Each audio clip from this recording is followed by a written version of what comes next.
Okay, folks, Algebra 1, Section 9.2, solving quadratic equations by finding the square roots. Wow, quadratic. What does that mean, Mr. C? Hey, guys, we've been working with equations. I'm sorry, not y plus. We've been working with linear equations, yes? And where y equals x to the first, right? Plus some stuff, okay? But now, we're going to start working with equations.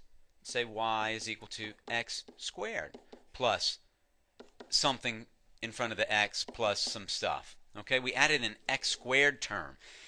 If the highest power of the x is 2, then this thing makes it a quadratic. We called the one over here on the left, I'm sorry, let me finish writing this. We called this one linear, right? Anything to the power of 2, when x is to the power of 2, we're going to call that quadratic. That's all that it means. Now, when we graph it, we're not going to do this today, but when we graph it, make some neat pictures called a parabola. Okay, it's not a line like linear. It's this graph, and that graph is called parabola.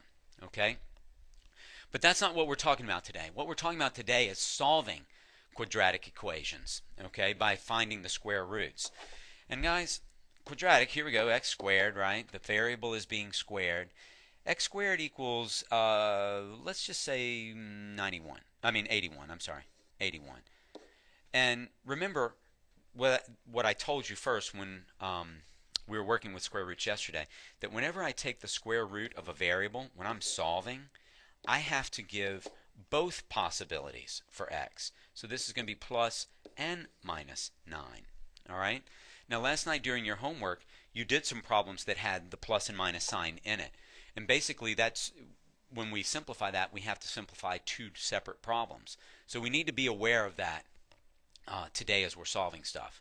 Okay? But this all looks really good. You know what quadratics are. Let me talk about this for just a second. Okay?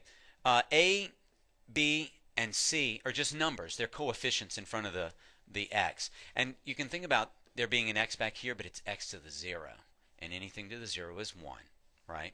So it's x squared, x, and then x to the 0. We always write equations and functions with the variables, the powers, in descending order. So we put the squared in front, right? Let me see if I can get an arrow in there. I can't. Put the squared, then we put the power of 1, and then the power of 0 back there in the back.